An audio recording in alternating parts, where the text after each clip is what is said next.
जी, आज हम database management system का एक अहम टॉपिक डिस्कस करने वाले हैं। वो है जी फंक्शनल डिपेंडेंसीज।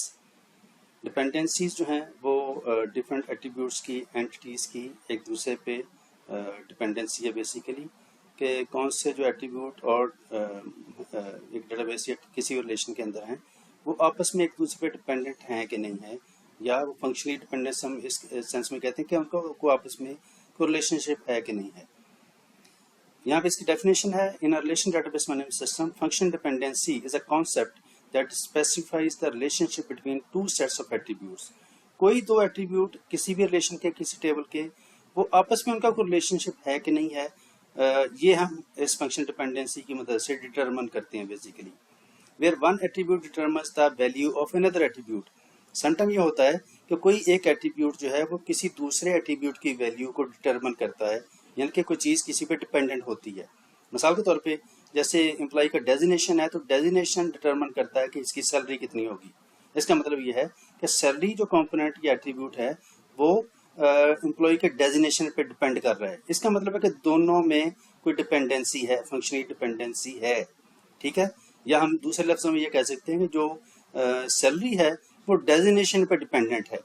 ये जो चीज़ है या इस तरह की जो रिलेशनशिप है, इसको हम फंक्शनल डिपेंडेंसी कहते हैं। It denotes as X arrow sign and Y. ये इसकी डिनोशन है बेसिकली, डिनोट करने का तरीकाकार। इसका मतलब ये है, where attribute set on the left side of the arrow X. जो एक्स है इसको हम कहते हैं डिटर्मिनेंट, और एरो के राइट साइड पे जो वेरिएबल या एट्रीब्यूट होगा उसको हम डिपेंडेंट कहते हैं। ये एक्स और वाई हमने शॉर्टली मैथमेटिकली इसको लिखने के लिए यूज़ किया है। अब बिल्कुल ऐसे ज्यूम करें कि एक्स जो है वो डेजिग्नेशन है और वाई सैलरी है, तो डेजिग्नेशन डिटरमिन करेगा सैलरी को, या दूसरे लफ्ज़ों में हम कह सकते हैं कि डेजिग्नेशन की मदद से हम सैलरी को डिटरमिन कर सकते हैं, या फाइंड कर सकते हैं, या उसको अप्रोच कर सकते हैं। Function dependencies are used to mathematically express relations among database entities.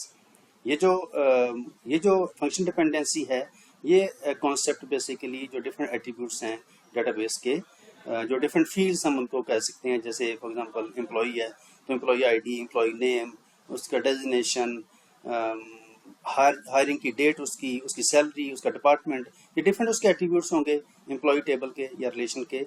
तो हम ये देखते हैं कि ये जो डिफरेंट एट्रीब्यूट्स हैं एम्प्लॉय टेबल के, इनका आपस में कोई रिलेशनशिप है कि नहीं है, ताकि हमें ये पता चल जाए कि इस टेबल के अंदर कोई ऐसा एट्रीब्यूट तो नहीं है जिसका इस टेबल के साथ ताल्लुक ही कोई नहीं है।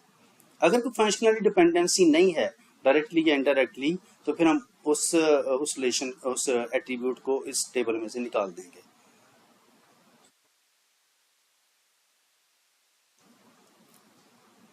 ये कुछ एग्जांपल्स हैं कि फंक्शनल डिपेंडेंसी क्या होती है, या कोई चीज़ किसी पे डिपेंडेंट होती है या नहीं होती। एक टेबल सैंपल के तौर पे आपके सामने है, जिसमें role number, name, department name और डिपार्टमेंट बिल्डिंग, ये स्टूडेंट की इंफॉर्मेशन यहाँ पे दी गई है। इस टेबल के अंदर डमी डाटा है जिसमें स्टूडेंट का रोल नंबर है जैसे 421, आगे उसका नाम है ABC, उसका कोई डिपार्टमेंट नंबर होगा जैसे for example computer sciences department है, सॉफ्टवेयर इंजीनियरिंग डिपार्टमेंट है, और आगे वो डिपार्टमेंट किस बिल्डिंग के अंदर हाउस है, उस बिल्डिंग का कोई ना कोई नंबर, वो भी A4, A3 डिफरेंट नंबर्स हमने शॉर्टली लिए हैं ताकि बहुत ज़्यादा डाटा पॉपुलेट ना हमें करना पड़े। अच्छा, नीचे एग्जांपल्स देखते हैं जी। From the above table we can conclude some valid functional dependencies.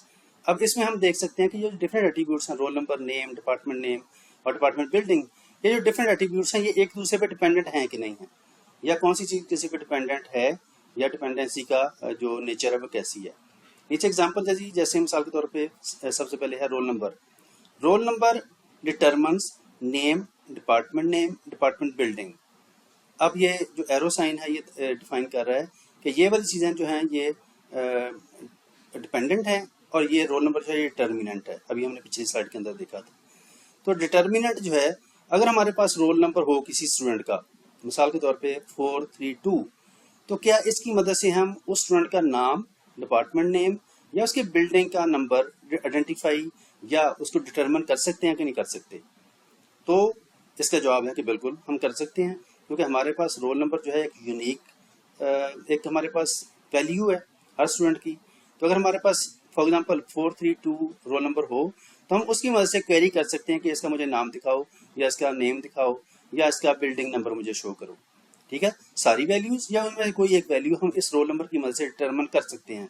तो इसका मतलब ये है कि ये जो डिपार्टमेंट बिल्डिंग, डिपार्टमेंट नेम और नेम स्टूडेंट का जो है ये उसके रोल नंबर पे डिपेंडेंट हैं या इसकी वजह से हम उसको डिटरमिन कर सकते हैं।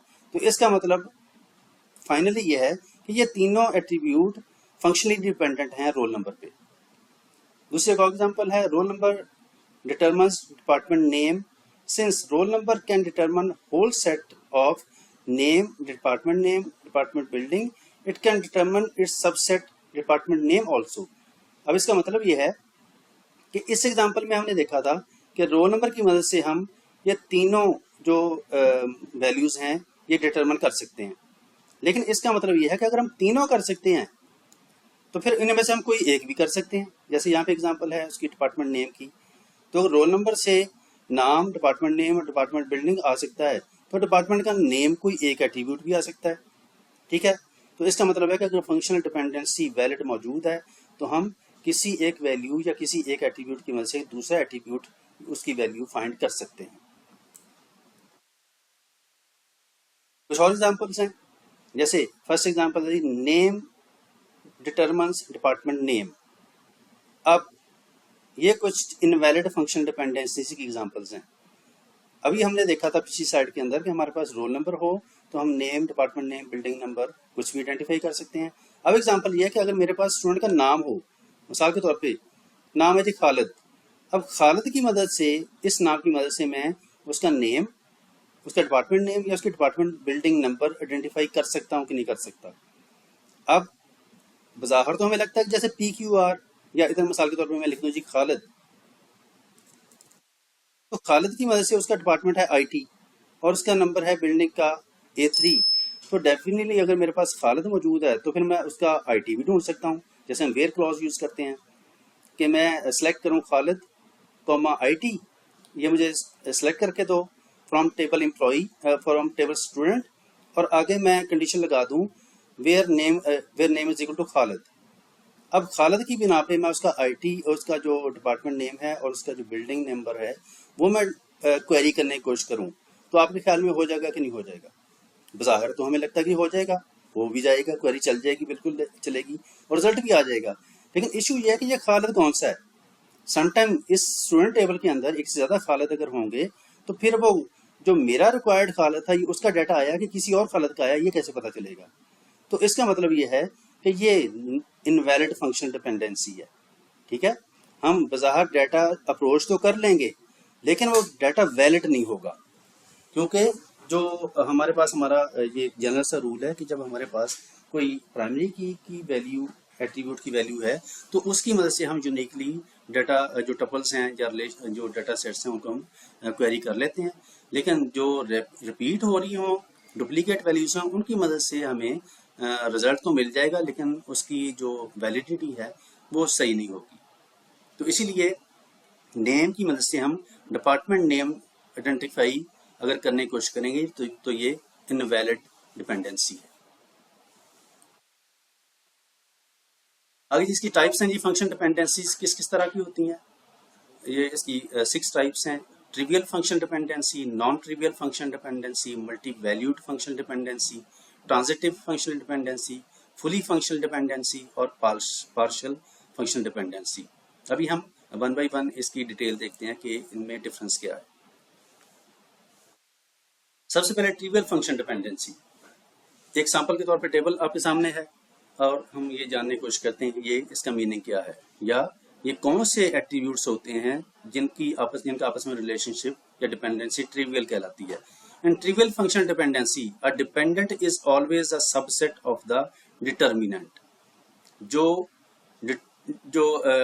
डिपेंडेंट है, फॉर एग्जांपल जैसे y है, y हमेशा x का सबसेट होगा इस कंडीशन के अंदर।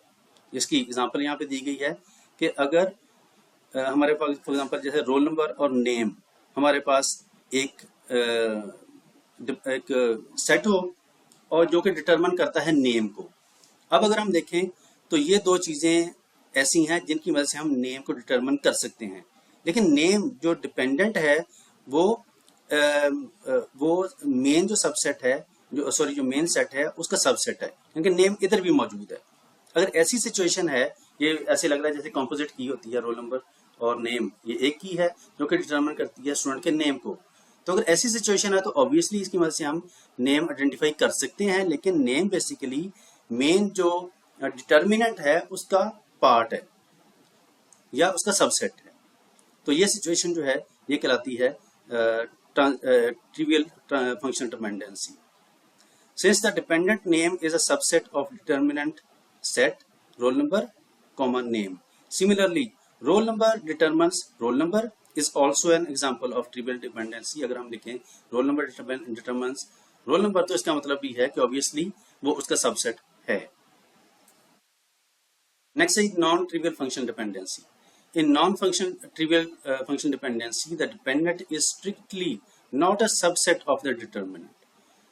X determines Y, तो Y जो है वो इसका सबसेट नहीं होगा। इसकी एग्जांपल डेटाबेस में कैसे होगी? Here role number determines name. हम कहते हैं ये रोल नंबर की मदद से हम नेम को डिटरमिन कर सकते हैं। ये अभी हमने एग्जांपल में देखा था पिछली साइड के अंदर कि हमारे पास अगर स्टूडेंट का रोल नंबर हो तो हम उसकी मदद से उसका नेम ढूंढ सकते हैं। लेकिन नेम जो है वो किसी भी सूरत रोल नंबर जो वैल्यू है उसका सबसेट नहीं है। मिसाल के तौर पर रोल नंबर है जी 1 2 3 और नेम है खालिद, तो खालिद ऑब्वियसली 1 2 3 तो नहीं है या उसका पार्ट नहीं है, या 1 2 3 के अंदर खालिद मौजूद नहीं है। तो इसका मतलब कि ऐसी सिचुएशन जब जो डिपेंडेंट है वो डिटर्मिनेंट का पार्ट ना हो या उसका सबसेट ना हो, तो ये situation non trivial function dependency कहलाती है। Similarly roll number name determines age is also non trivial function dependency. इसमें अगर देखें कि रोल नंबर और नेम अगर हमारे पास हो कॉम्पोजिट फॉर्म में, तो उसकी वजह से हम स्टूडेंट की एज भी फाइंड कर सकते हैं। लेकिन एज जो है वो इस सेट का पार्ट नहीं है। ये जो हमने जो कर्ली ब्रेसेस के अंदर जो वैल्यूज लिखी हुई हैं, दो एट्रीब्यूट, तो अगर ये एज इसमें शामिल होता, role number comma name comma age, that determines age, तो फिर हम कह सकते हैं कि एज इधर भी शामिल है, डिपेंडेंट में भी है और डिटर्मिनेंट के अंदर भी है। तो फिर ये क्योंकि उसका सबसेट है तो फिर ये नॉन ट्रिवियल फंक्शनैलिटी नहीं होनी थी फिर। लेकिन अब इस सिचुएशन में ये नॉन ट्रिवियल फंक्शनल डिपेंडेंसी है क्योंकि एज जो है वो सबसेट नहीं है डिटर्मिनेंट का। तीसरी type multi valued function dependency. Multi valued function dependency क्या कहती है जी? In multi valued function dependency entries of the dependent set are not dependent on each other. अगर कोई एक चीज एक से ज्यादा चीजों को डिटरमिन कर रही है, मिसाल के तौर पे मैं रोल नंबर मेरे पास है इस साइड पे और इसकी वजह से मैं स्टूडेंट का नेम और उसकी एज डिटरमिन कर सकता हूँ, ठीक है। लेकिन ये जो नेम और एज है ये आपस में डिपेंडेंट ना हो एक दूसरे पे, ये बिल्कुल इंडिपेंडेंट वेरिएबल्स हों। नेम का और एज का कोई तल्लुक नहीं। मिसाल के तौर पे अगर नेम हो खालिद और स्टूडेंट की एज है जी 20 ईयर्स, अब अगर मैं नेम बदल दूं, खालिद की बजाय मिसाल के तौर पे आमर कर दूं, तो क्या एज बदल जाएगी? एज जो है वो उसका इसके साथ कोई तल्लुक नहीं है नाम के साथ, ठीक है। अगर तो हो कि मिसाल के तौर पे मैं नेम जैसे बदलूं, जैसे हमने डेजिग्नेशन के एग्जांपल में देखा था कि अगर एम्प्लॉय का डेजिग्नेशन कुछ है तो सैलरी उसके डेजिग्नेशन के हिसाब से होती है। अगर मिसाल के तौर पे है लेक्चरर, तो लेक्चरर की सैलरी फॉर एग्जांपल हम कहते हैं जी 1 लाख है, तो अगर सीनियर लेक्चरर है जैसे डेजिग्नेशन बदलेगा तो सैलरी भी बदल जाएगी, क्योंकि सीनियर लेक्चरर की सैलरी लेक्चर से ज्यादा होती है। इसका मतलब है कि सैलरी जो है वो डेजिग्नेशन पे डिपेंडेंट है। लेकिन अगर ये डिपेंडेंट नहीं है, ये हम डेफिनेशन के अंदर देख रहे हैं, entities of dependent set are not dependent on each other. अगर ये बी और सी एक दूसरे पे डिपेंडेंट ना हो तो फिर ये डिपेंडेंसी जो है मल्टी वैल्यूड फंक्शन डिपेंडेंसी कहलाती है। ये नीचे एग्जांपल मौजूद है। ये role number determines name and age, और नेम और एज जो है इनका आपस में कोई रिलेशनशिप या डिपेंडेंसी नहीं है। नेक्स्ट है जी transitive functional dependency. Transitive function dependency क्या कहती है जी? In transitive function dependency dependent is indirectly dependent on the determinant. जो डिटर्मिनेंट है, जो डिपेंडेंट है वो इनडायरेक्टली डिपेंडेंट है डिटर्मिनेंट पे। मिसाल के तौर पे इधर हो रोल नंबर, इधर हो मिसाल के तौर पे नेम, हम कहते हैं कि जो रोल नंबर है उसकी मदद से हम नेम को डिटरमिन कर सकते हैं और नेम की मदद से मिसाल के तौर पे एज को डिटरमिन कर सकते हैं। तो इसका मतलब ये है कि हम इनडायरेक्टली ए की मदद से सी को भी डिटरमिन कर सकते हैं।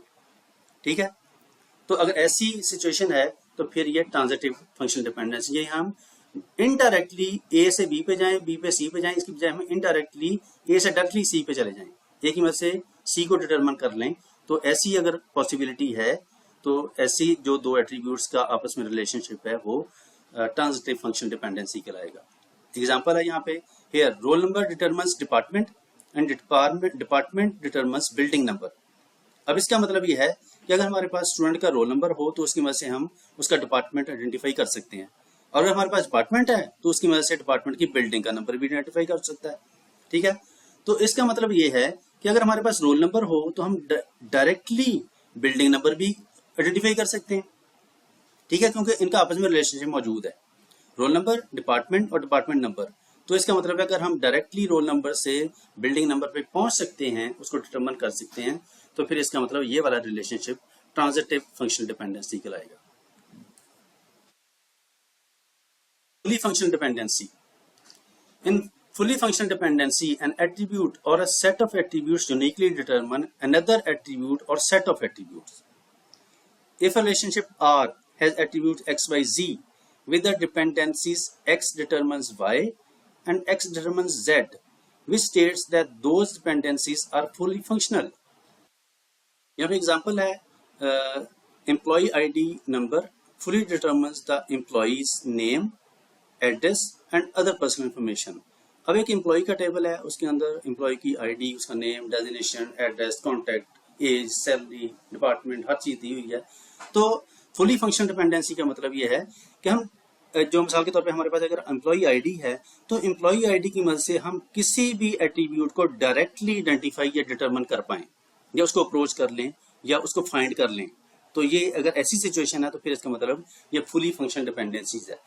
अगर ऐसी टेबल हमने डिफाइन की है जिसके अंदर तमाम चीजें जो हैं वो डायरेक्टली डिपेंडेंट हैं किसी प्राइमरी की वाली टेबल के, जैसे प्राइमरी की वाले एट्रीब्यूट पे, जैसे एम्प्लॉय आईडी है, एम्प्लॉय आईडी नंबर, अब तमाम एट्रीब्यूट जो हैं उस पर डिपेंडेंट हैं। तो इसका मतलब है हम किसी भी एट्रीब्यूट को डायरेक्टली क्वेरी कर पाएं या आइडेंटिफाई कर पाएं एम्प्लॉय आईडी की मदद से। अगर ऐसी सिचुएशन है टेबल के अंदर तो फिर इसका मतलब है तमाम एट्रीब्यूट फुली फंक्शनली डिपेंडेंट हैं प्राइमरी की पे। नेक्स्ट है जी पार्शियल फंक्शनल डिपेंडेंसी। डेफिनेशन ये कहती है, in partial functional dependency a non key attribute depends on a part of the composite key rather than the whole key. पहले ही बात तो इसमें जो डिफरेंट है वो है जी नॉन की एट्रीब्यूट, ये वाला। ठीक है, ऐसा एट्रीब्यूट आपके टेबल का जिसके ऊपर कोई की अप्लाई नहीं हुई, ना प्राइमरी की, यूनिक की, कैंडिडेट की, इस तरह का कोई की उस पर अप्लाई नहीं हुई, उसको हम नॉन की कहेंगे। दूसरा, depends on a part of the composite key rather than the whole की। अब कंपोजिट आपको पता है कि हम समटाइम हम एक से ज्यादा कीज को मिला के तो कंपोजिट की बनाते हैं। जैसे यहाँ पे एग्जांपल दी गई है स्टूडेंट आईडी और कोर्स आईडी, इन दो कीज को मिला के तो प्राइमरी की डेवलप की गई है, ये कंपोजिट की है। ठीक है जी, समटाइम ऐसी सिचुएशन हो सकती है कि आपके पास टेबल के अंदर कोई ऐसा एट्रीब्यूट ना हो जिसकी वैल्यूज यूनिक हो, तो फिर आप एक से ज्यादा जो एट्रीब्यूट्स हैं उनकी वैल्यूज को कंबाइन करके तो यूनिक एट्रीब्यूट या प्राइमरी की जो फील्ड है वो डेवलप कर लेते हैं। ठीक है जी, अब यहाँ पे एग्जांपल के तौर पे हमने लिया है कि स्टूडेंट आईडी और कोर्स आईडी दो कीज को हमने मिला के कंपोजिट की बनाई है और उसको हमने प्राइमरी की डिक्लेयर कर लिया, ये ऊपर वाले एग्जांपल के अंदर। Is the composite primary key, however there is a partial function dependency if the instructor attribute depends student ID course ID determines instructor. अब अगर हम ये एग्जांपल देखें तो इसकी ये कह रही है कि स्टूडेंट आईडी और कोर्स आईडी दोनों मिल के इंस्ट्रक्टर के नाम को या इंस्ट्रक्टर को डिटरमिन करते हैं। ठीक है, अब इसका मतलब ये है कि जो इंस्ट्रक्टर है ये दोनों कीज पे फुली डिपेंडेंट नहीं है। हमारे पास अगर कोर्स आईडी भी हो तो उसकी मदद से हम इंस्ट्रक्टर तक पहुंच सकते हैं, क्योंकि इंस्ट्रक्टर का तल्लक जो है वो कोर्स आईडी से तल्लक है, उसका कोर्स के साथ रिलेशनशिप है, स्टूडेंट के साथ जो है वो जरूरी नहीं है, क्योंकि इंस्ट्रक्टर आमतौर पर किस सब्जेक्ट का होता है, कोर्स का। ठीक है जी, स्टूडेंट तो बहुत सारे होंगे, अब वो अगर हमारे पास कोर्स आईडी भी हो तो हम इंस्ट्रक्टर का नाम डिटरमिन कर सकते हैं। तो इसका मतलब ये है कि ये जो डिपेंडेंट वाली जो एट्रीब्यूट है ये हमारी ऊपर वाली डेफिनेशन के मुताबिक on a part of the depends on a part of the composite key rather than the whole की। ये जो है किसी एक चीज पे यानी कि उसके किसी एक पार्ट पे डिपेंड कर रहा हो, सारी होल की पे डिपेंड ना कर रहा हो। हम ये ऐसा नहीं हो सकता कि हमारे पास स्टूडेंट आईडी और कोर्स आईडी दोनों होंगी तो फिर हम इंस्ट्रक्टर का नाम फाइंड कर पाएंगे। ऐसा नहीं है, हमारे पास सिर्फ कोर्स आईडी भी हो तो फिर भी हम इंस्ट्रक्टर का नाम फाइंड कर लेंगे। ठीक है जी। अगर तो ये पार्शली डिपेंडेंट है इंस्ट्रक्टर इस डिटर्मिनेंट पे, तो ये सिचुएशन जो है ये पार्शियल फंक्शनल डिपेंडेंसी कहलाती है। ये था ये हमारा लेक्चर जिसमें हमने फंक्शनल डिपेंडेंसी को डिस्कस करने की कोशिश की गई है। ओवरऑल मैं जरा इसको एट द एंड में थोड़ा सा सम अप कर लूँ कि फंक्शनल डिपेंडेंसी जो है वो बेसिकली हम किसी भी टेबल जिसको हम रिलेशन कहते हैं, उस रिलेशन के जो डिफरेंट एट्रीब्यूट्स हैं उनकी आपस में रिलेशनशिप या उनका एक दूसरे के साथ जो ताल्लुक है वो हम उसको आइडेंटिफाई करने की कोशिश करते हैं कि वो उनका रिलेशनशिप कंपलसरी या ज़रूरी है कि नहीं है। समटाइम ऐसा होगा कि आप ऐसी टेबल डेवलप कर लेंगे जिसके अंदर कुछ आप फील्ड्स लिखेंगे, ठीक है, और उनमें से कोई एक फील्ड या एक से ज़्यादा फील्ड ऐसी होंगी जिनका अगर उस एट्रीब्यूट का बाकी एट्रीब्यूट्स के साथ कोई रिलेशनशिप नहीं है तो फिर हमें उसको निकालना पड़ेगा। ये बेसिकली नॉर्मलाइजेशन जो आगे हम टॉपिक पढ़ेंगे ये उसके लिए हेल्पफुल है बेसिकली।